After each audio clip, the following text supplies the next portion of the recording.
자, 이번에는 오랜만에 모십니다. 도올 선생님을 모시겠습니다.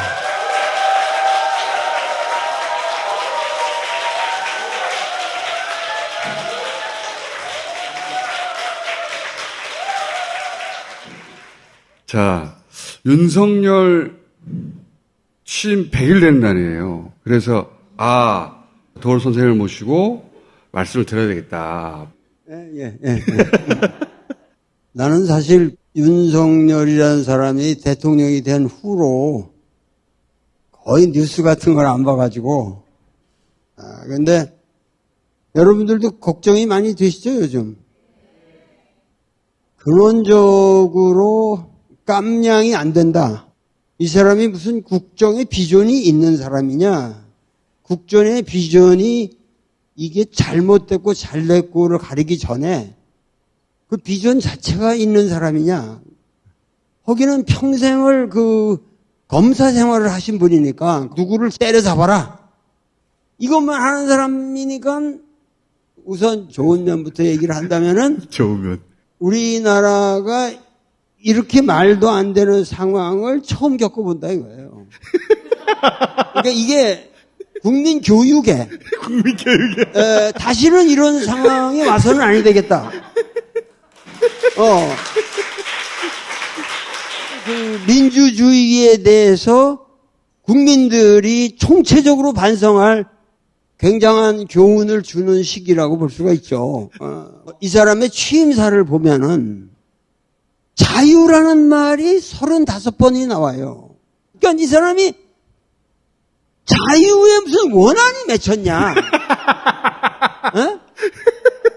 내면의 의미는 문 정권이 빨갱이 정권이었다 이런 식으로. 근데 사실은 이 자유라는 말은 제가 철학자로서 조금 한 말씀 해도 괜찮죠?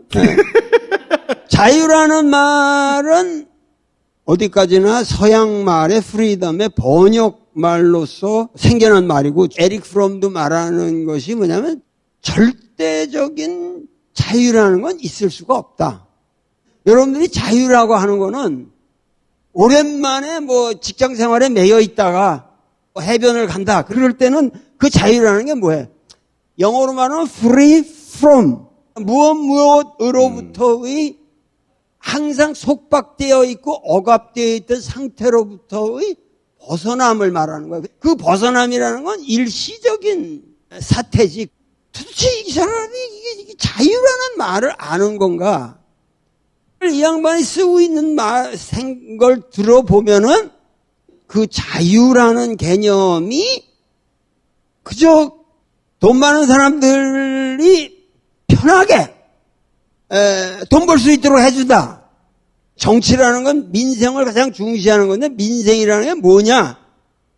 사회 격차를 줄이는 데서 생기는 거거든요. 민생이라는 개념이. 이 격차가 있고 양극화가 있는 한은 이루어지지 않는 건데, 제가 이번에 쓴 이 도올 주역 강해라는 책에서도 자유라는 말은 없어요. 그 대신 뭐가 있냐면은 중용이라고, 중용. 김이 자유선언서가 아니잖아. 독립선언서잖아요. 홀로 선대는 거 아니야. 온전한 몸으로, 온전한 개체로 선다. 우리가 추구했던 거는 독립이란 말이에요. 홀로 선다. 그런데 지금 자유를 논의하는 거 보면 맨 종속 개념이에요. 미국한테 종속하고 일본한테 종속하고, 여기서 법치를 얘기하면서도 특수한 이상한 사람들의 얘기나 듣는 거지. 이 사람이 무슨 도사 말을 잘 듣는다고 그러는데 나만큼 도사일 수는 없어요. 나만큼 도사일 수는 없어요. 근데 서양 철학사에서도 칸트도 마찬가지거든요. 오직 자율만이 있다. 자율이라는 건 뭐예요? 인간이 도덕적인 양심과 결단에 의해서 나 스스로에게 규율을 부여하는 게 자율이잖아요. 내가 자율적으로 하겠다. 그러니까 근세 서양 정신에도 그 자유가 아닌 자율, 프리덤이 아닌 오토노미라고 하는 이 개념이 훨씬 더 중요한 거란 말이에요. 근데 이 사람이 말하는 자유주의라는 게 말이 신자유주의니 이런 거에서부터 나오는 건데 기업가들이 마음대로 돈을 벌게 하고 그러면서 세계화를 하고 그러니까 이 신자유주의라는 건 이미 폐기 처분된 거거든요. 우리나라가 지금 문명의 단계에서 아주 옵티멀 컨디션이라고 할까 프론티어를 가고 있는데 이런 상황에서 지금 정치가 이미 전 세계적으로 폐기된 이 자유라는 개념 하나밖에 없는 사람이 지금 이 나라를 이끌고 간다. 이거는 도대체 우리가 상상하기 어려워요. 청와대 이전 같은 건 어떻게 보셨어요? 응? 용산으로 갔잖아요. 청와대에서 용산으로 이사 갔잖아요. 청와대가 다 간 건 아니잖아요. 다 갔어요.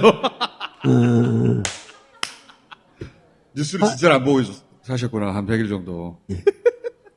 너무 일찍 모셨나 봐. 200일 때 모셨어야 되는데. 100일간 뉴스로부터 단절된 생활을 해오셨기 때문에 책 얘기를 먼저 해보겠습니다. 그러면.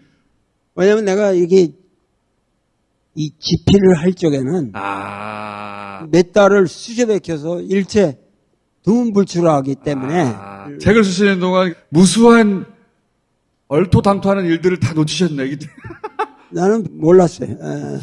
그런 집중력이 있기 때문에 이런 책들을 그런 집중력 쓸 수가 있는 거죠. 그 집중력으로 이번에 쓰신 책의 내용은 뭡니까?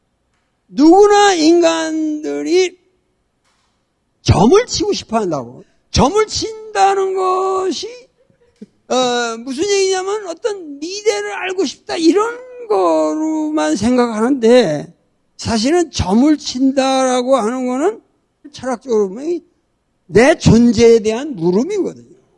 내가 원래 주역에 추구하고자 했던 바는 내가 왜 살고 있으며 무엇을 위해 살아야 되느냐 그리고 지금 내가 무엇을 해야 되느냐 이런 실존적인 모든 문제를 고민을 하는데 이 주나라는 이 이전에 은나라라고 하는 나라하고는 달리 인문주의 문명이란 말이에요. 구약적인 세계에 가면 뭐 다 하나님이 이렇게 말씀하셨다 그래서 모세 보고 너 어디로 가라든가 그래서 그렇게 움직이는 거 아니야. 근데 이 주역적인 이 시대에 오면은 내가 묻는 대답을 주는 하느님, 신의가 궁극적으로는 나의 존재 밖을 벗어나는 게 아니라고. 아주 오묘한 아이러니가 있죠. 그러니까 신의 뜻을 묻는다고 하는 동시에 거기에 대한 자신의 해답이기도 해요.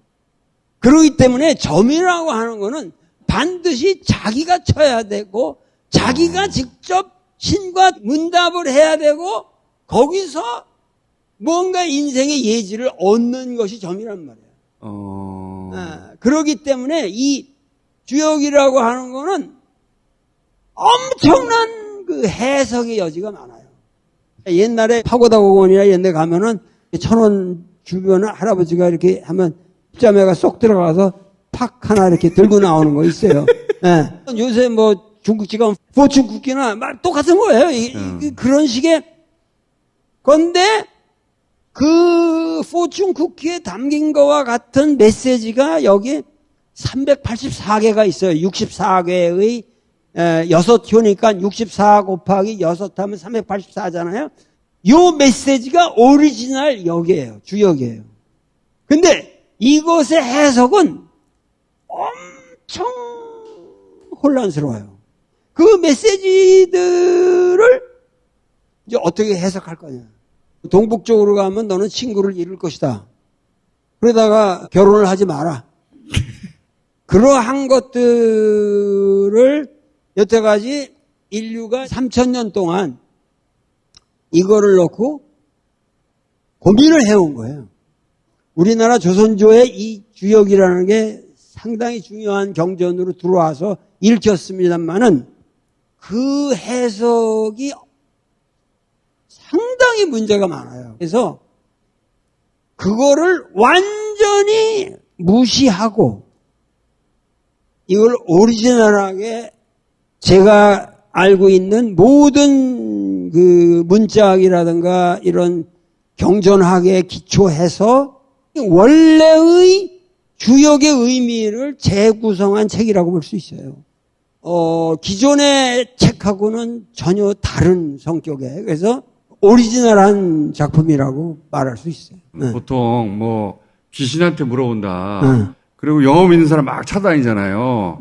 근데 선생님 말씀은 원래 주역이라는 건 인간이 이제 미래를 모르니까 불안한 존재인데 그래서 신에게 묻는데 근데 결국은 그 답은 자기한테서 자기로부터 찾게 되는 것이다. 그걸 도와주는 거다 이게. 그러니까 불안하니까 신에게 묻는다고 생각하지만 사실은 자기가 자기 상황을 해석하는 거네요. 그렇죠. 결국은. 그러니까 뭐 서양에서도 뭐 막스 이전에 보에르바하라는 사람이 신이라고 하는 거는 하나의 메아리에 불과한 거다. 사람이 자기 소리 해놓고 나서 저쪽에서 들려오는 걸 가지고 지 목소리인데.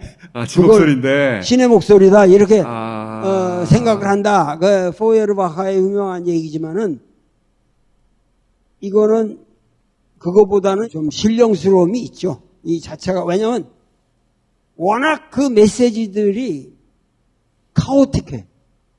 그러니까는, 나 같은 사람이 이걸 쓰는데도 사람이 거의 미쳐. 그 뿌연대를 헤매게 되면 사람이 미치거든. 내력이 있어요. 그리고 굉장히 그 언어들을 풀어가는 과정이. 그러니까는 이거를 다 파헤치고 나면은 우주가 보여. 우주가 보여. 인생이 보이고. 인생이 보인다. 모든 게 이렇게 코디네이션이 돼가지고.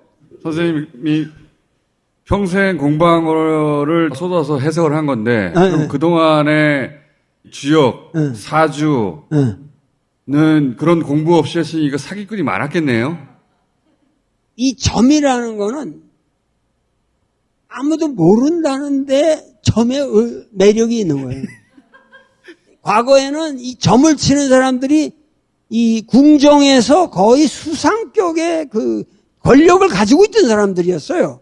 근데 주나라에만 와도 이 사람들이 직업을 잃은 전문꾼이 되는 거예요.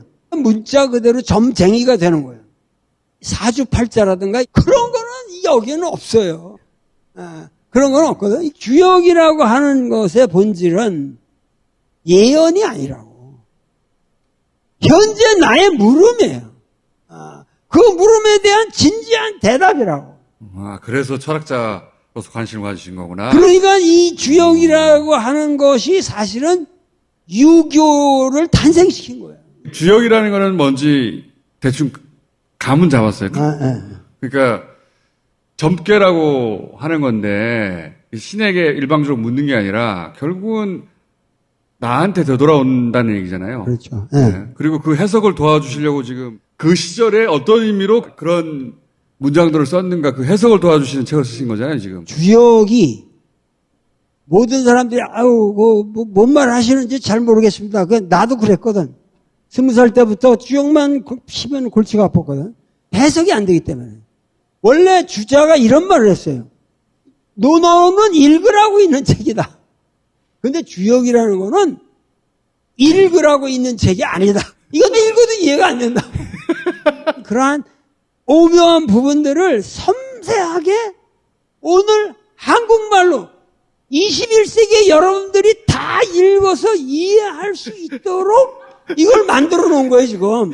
선생님, 그럼 그거 읽고 나면 저희 가서 자리 깔 수 있는 거예요? 아유! 대통령 부인한테 보내줘야 될 책인 것 같은데. 자리 깔아도 되는 거죠. 선생님이 쓰신 책 중에 제일 특이한 책인 것 같습니다. 듣고 보니까. 그러니까 내가 이 책을, 이런 거를 안 쓰려고 그랬는데, 지난 대선 때, 윤석열이라는 분의 사모님인가? 그분이 그렇게, 이런데 취미가 많으시다고 그래서. 진짜를 알려주마. 그래서. 진짜로 이런 거다.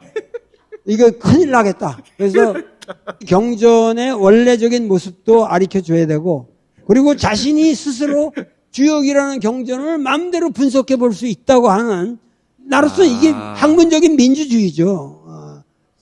저렇게 하면 사입인데, 내가 진짜로 써줘야 되겠다. 네. 해가지고, 100일 동안 용산으로 이사 가는지도 모른 채, 야, 이건 진짜로 이런 뜻이야. 하고 쓰신 것이다. 이거 천공이나 권진이 봐야 되는 책인데 보니까. 하여튼, 이거를, 집에다가 놓고 있으면은, 마음이 편해지실 거예요. 점을 칠 필요도 없어. 아무 때나 이거를 한번 이렇게 딱, 하면 그게 자기 점괘야.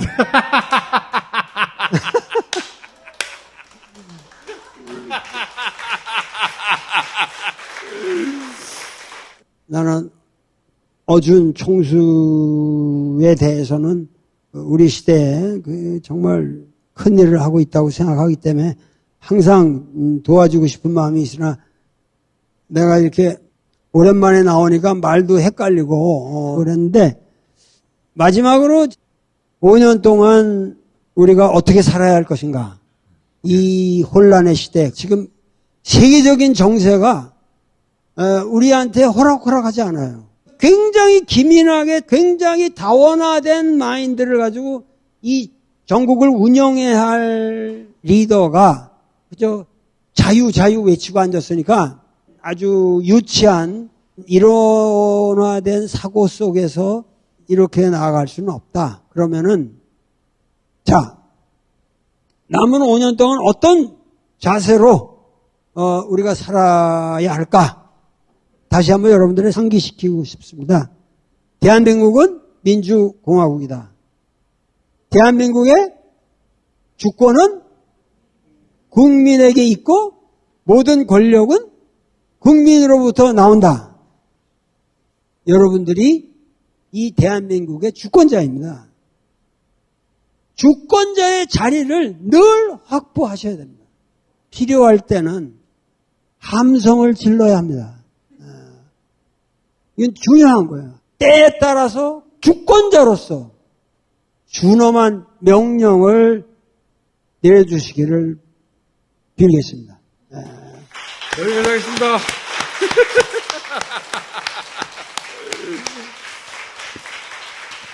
선생님, 200일 때 한 번 더 오실 테니까 그때는 좀 뉴스를 봐주십시오.